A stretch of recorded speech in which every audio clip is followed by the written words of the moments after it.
Oltre 800 partecipanti domenica ai nastri di partenza della Selta Venice Open Water, la competizione di nuoto in acque libere organizzata a Venezia dalla Società Sportiva Venezia Triathlon e dalla Pro Loco del Lido di Venezia e Prenestina, grazie alla collaborazione di Venezia Spiagge, che si disputerà allo stabilimento balneare del Blue Moon al Lido di Venezia.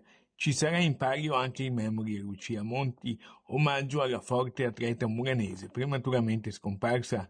Ci saranno partecipanti da tutta Italia, Veneto e Lombardia, le regioni più rappresentate, e al Blue Moon prenderà forma per l'intera giornata un villaggio dello sport. Avremo più di 800 iscritti qui a Venezia Spiagge. La manifestazione vedrà partecipare quest'anno anche dei piccoli nuotatori, quindi promuoviamo lo sport fin dai bambini, il che è fondamentale, e anche gli special, un gruppo di nuotatori che verranno accompagnati. Le tre distanze classiche, che sono gli 800 metri che partiranno alle 10:30 del mattino, i 1.800 a seguire e nel primo pomeriggio i 3.500. E poi, importantissimo per noi, la collaborazione con Tornano gli Special Olympics di Anfas Venezia.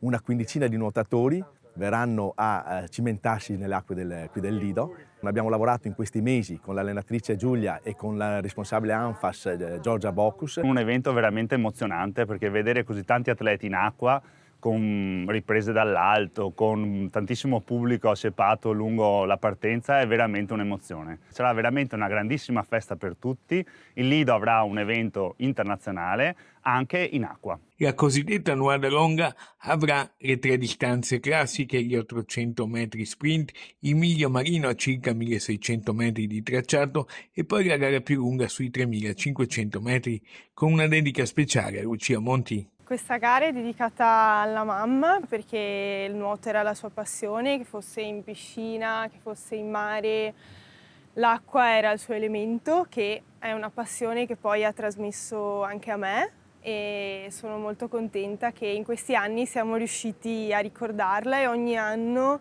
si riesce a rendere questa manifestazione sempre più grande in modo tale che questo ricordo rimanga impresso. Qual è il miglior modo di passare una giornata insieme a tanti sportivi, tanti amici e i grandi complimenti naturalmente a chi si impegna, ai volontari e alle associazioni che si impegnano nell'organizzazione.